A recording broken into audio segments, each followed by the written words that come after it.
Filosofi pemikiran Ki Hajar Dewantara memberikan saya banyak inspirasi dan mengubah pola pikir saya terhadap peserta didik dan proses pembelajaran secara khusus pada mata pelajaran Pendidikan Agama Islam dan Budi Pekerti. Mata pelajaran PAI adalah mata pelajaran yang syarat dengan nilai-nilai agama dan budi pekerti. Peserta didik tidak hanya dibekali dengan ilmu-ilmu agama, tapi juga bagaimana bersikap dan berakhlak yang terpuji. Sebagaimana kita ketahui bahwa pada akhir-akhir ini, moral anak bangsa mulai tergerus oleh berbagai faktor, antara lain pengaruh yang datang dari budaya luar Indonesia, yang secara langsung mereka adopsi tanpa memiliki tameng keimanan yang kokoh.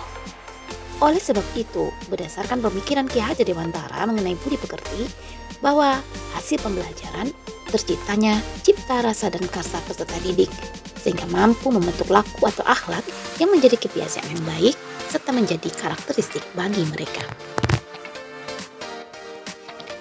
Saya menyadari bahwa setiap peserta didik pada dasarnya adalah individu yang berbeda.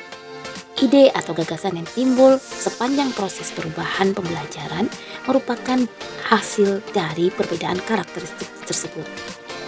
Sejalan dengan itu, saya mulai menyadari bahwa ada beberapa kesalahan yang saya lakukan selama proses pembelajaran ini.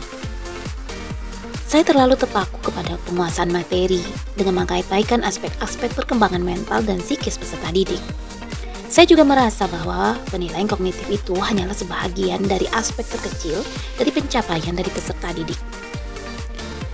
Pencapaian peserta didik sejatinya adalah terjadinya perubahan perilaku dari kesemua aspek, baik itu cipta, rasa, maupun karsa peserta didik.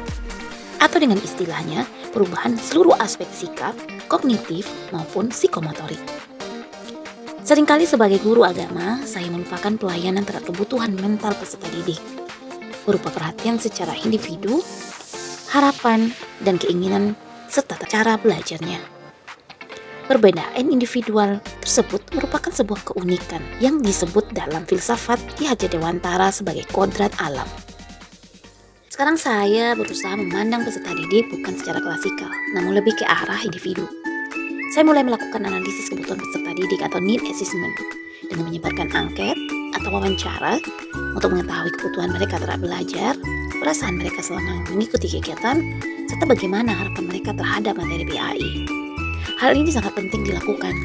Penilaian kebutuhan peserta didik yang dilakukan di awal atau selama proses pembelajaran memberikan saya gambaran sejauh mana pengetahuan, kebutuhan, tantangan, serta upaya untuk mengatasi kendala selama proses yang akan dilakukan atau sedang dilakukan. Para peserta didik dapat menuliskan pada secara kertas atau menjawab pertanyaan yang diberikan secara angket online atau saya berdiskusi di dalam kelas. Saya menemukan hal menarik selama proses ini, karena ada beberapa di antara siswa yang memberikan komentar atau kritikan tentang bagaimana cara saya mengajar. Misalnya saya terlalu cepat menerangkan atau memberikan pertanyaan yang sulit dipahami. Misalnya pada materi yang bersifat high order thinking atau HOTS, lalu meminta saya menyederhanakan pertanyaan sehingga mudah bagi mereka untuk memahaminya dengan baik. Saya juga menemukan beberapa di antara siswa yang tidak mampu membaca Al-Quran setelah melakukan penilaian kebutuhan ini. Sehingga saya dapat melakukan bimbingan secara individual untuk memberi layanan kepada mereka. Hal lain yang saya lakukan dalam kegiatan pembelajaran PAI terkait dengan manifestasi pemikiran Ki Hajar Dewantara adalah bahwa kegiatan pembelajaran ternyata akan sangat menyenangkan apabila kita padukan dengan teknologi atau media serta metode pembelajaran yang membangkitkan semangat dan minat peserta didik dalam belajar. Tentu saja ini disebut dengan memahami kodrat zaman peserta didik. Siswa SMK rata-rata berada pada usia 16 atau sampai 18 tahun. Pada usia ini, peserta didik biasanya lebih kritis, menyukai hal-hal yang menantang, serta mudah bosan di dalam kelas jika penyajiannya hanya berpusat kepada guru semata. Saya memadukan sejumlah metode-metode terbaru yang berupaya untuk mengaktifkan peserta didik agar mereka tidak bosan dalam belajar. Saya menggunakan metode Think, Pair, Share yang dapat melatih pola komunikasi dalam belajar kelompok kecil. Saya juga menggunakan metode eksperimen agar siswa dapat menganalisis hal-hal abstrak untuk dipahami secara konkret, berbagai jenis metode cooperative learning, problem solving, discovery, inquiry, mind map, dan sebagainya. Pendekatan dan metode pembelajaran ini juga bisa dipadukan dengan sejumlah teknik pembelajaran lain dengan menggunakan berbagai media atau pembelajaran berbasis media, baik secara online maupun offline, seperti Canva, Google Slide, quizzes, Worksheet, dan sebagainya. Setiap jurusan di sekolah menengah kejuruan itu memiliki karakteristik yang berbeda. Kita dapat memasukkan materi jurusan sebagai bagian dari materi PAI. Misalnya, dengan memasukkan bidang kerja teknik audio video ke dalam materi muamalah atau bidang kerja teknologi informatika ke dalam materi menganalisis ayat Al-Quran tentang kewajiban berpikir kritis dan mencintai iptek. Kemudian kita juga bisa menggunakan pendidikan berbasis internet untuk memungkinkan peserta didik menemukan pengalaman baru yang tidak membosankan di tengah maraknya pemakaian gadget. Maka kita dapat mengalihkan perhatian mereka yang hanya tertuju pada media sosial atau games misalnya, kepada upaya bagi kita agar mereka dapat menemukan dan menggunakan teknologi tersebut untuk memahami pembelajaran. Ini merupakan salah satu strategi yang cukup mumpuni. Namun kendalanya tidak semua peserta didik memiliki akses untuk terhubung ke jaringan internet. Terus yang saya tawarkan adalah siswa digabung dalam satu kelompok, atau saya memberikan tethering ponsel saya kepada peserta didik sehingga kegiatan pembelajaran tidak lagi terkendala. Bagi siswa SMK yang belajar dari jam 6:30 pagi sampai jam 4 sore, itu merupakan waktu yang cukup panjang.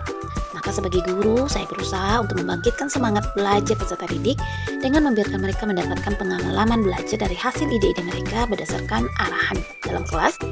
Misalnya saya meminta peserta didik untuk membuat proyek film pendek terkait dengan materi-materi tertentu. Ternyata hasil video mereka buat itu melampaui ekspektasi saya. Tanpa dibatasi dan didikte, ternyata mereka lebih kreatif. Dan makanan kali inilah yang disebut dengan mereka belajar. Peserta didik hanya diarahkan, tetapi mereka bisa mencapai tujuan pembelajaran mereka sendiri dengan cara yang mereka sendiri. Ini disebut dengan pembelajaran berdiferensiasi.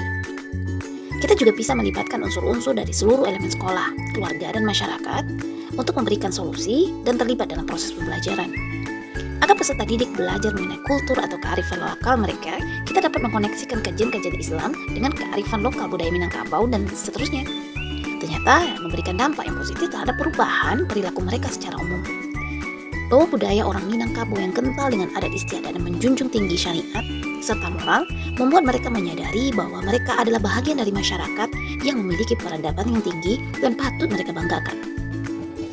Misalnya dalam pembelajaran P5 pendidikan agama Islam, peserta didik diajak untuk menciptakan, memodifikasi atau melatih dirinya jadi bahagian dari masyarakat seutuhnya dengan membuat inovasi-inovasi baru terkait dengan budaya mereka sendiri. Ini adalah pengembangan dari diri pusat pendidikan dan bagaimana menjadikan masyarakat sebagai bahagian dari proses pendidikan itu sendiri.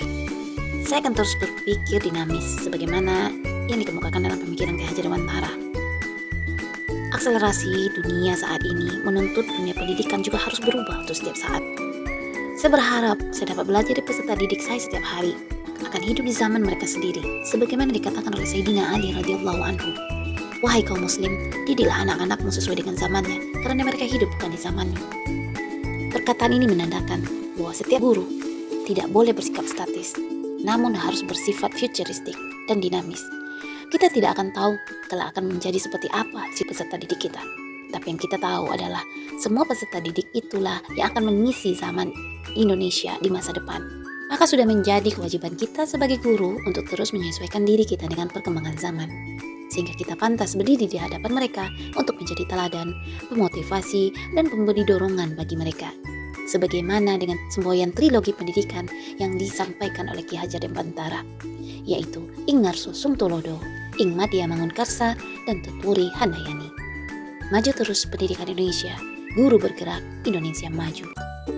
Menurut saya, pembelajaran yang dilakukan oleh Bu Sri sudah kreatif dan inovatif, serta menyenangkan bagi peserta didik, tidak seperti pembelajaran yang dahulu pernah dirasakan. Pembelajaran yang dilakukan banyak menggunakan media pembelajaran kekinian, dan pembelajaran tidak hanya dilakukan di dalam kelas, tapi bisa dilakukan di luar kelas. Kita adalah salah seorang guru yang sangat menginspirasi, terutama dalam proses pembelajaran, di mana Ibu Sri Novita selalu memberikan metode-metode pembelajaran terbaru dan juga sangat kreatif dalam metode yang dipilihkan untuk diterapkan di dalam kelas tergantung pada karakteristik siswa, sehingga metode yang diberikan oleh Ibu Sri Novita ini mampu melibatkan siswa dan mengaktifkan siswa dalam proses pembelajaran. Dalam melaksanakan tugas pokoknya sebagai guru, Ibu Sri Novita melaksanakan kegiatan belajar dan mengajar dengan beberapa metode dan pendekatan. di mana metode dan pendekatan-pendekatan yang digunakan menjadikan proses belajar siswa lebih efektif, interaktif, sehingga siswa lebih aktif melaksanakan kegiatan belajar.